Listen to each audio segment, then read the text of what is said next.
Welcome back to Good Morning San Diego. The time is 6:43.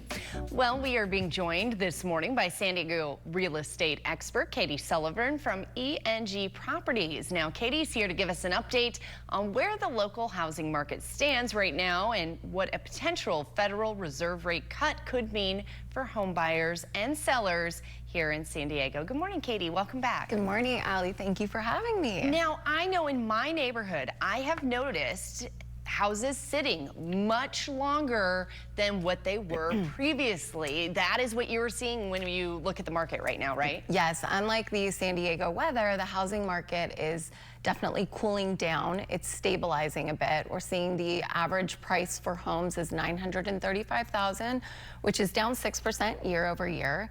The number of days on market has increased to 32% compared to just 18 this time last year.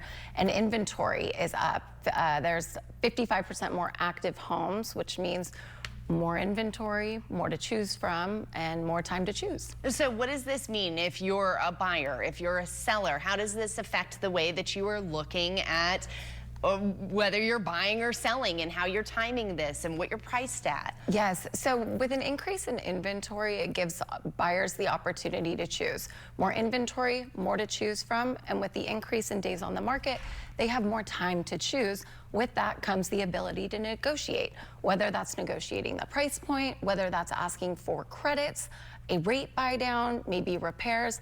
So the ball shifts a little bit in the buyer's court when it comes to an increase in inventory. As for a seller, you're faced with more competition. So it's important to be thoughtful with your pricing, be strategic with presentation, lean on expert advice, and be willing and able to adjust as the market evolves and adjusts. Yeah, because I think that some of those little things can make the biggest difference and make your house look a little bit better and sell a little bit faster. Absolutely. Marketing, staging, photography, and pricing, really. Being patient and leaning on expert advice. People don't buy homes every day, and people don't sell homes every day, but real estate agents do. So leaning on that advice and be willing to adjust in an ever-evolving market. And of course, I know you guys, everybody, we keep talking about what's going to happen with the Federal Reserve. A lot of times I hear from agents who say that cannot be the defining factor. You should make the decision now based off of your life, not based off of what they do. I think that's great advice. Yes, the Federal Reserve is going to meet September 16th and 17th, and yes, there is anticipation for a rate cut. But it's important for buyers to realize that the mortgage rates don't move in lockstep with the Federal Reserve rates. There are a number of broader economic factors that influence mortgage rates. Inflation,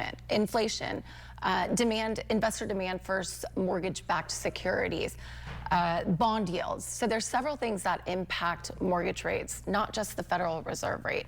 Do I think a cut in the Federal Reserve rate could put downward pressure on mortgage rates? Yes. If paired with positive market sentiments, absolutely.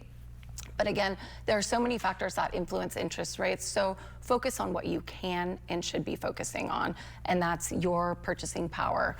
Get educated, speak with a lender. So, yeah. Okay, make sure you hit all those points. All right, Katy Sullivan, thank you so much for coming in. We appreciate your time. Thank you for having me. All right.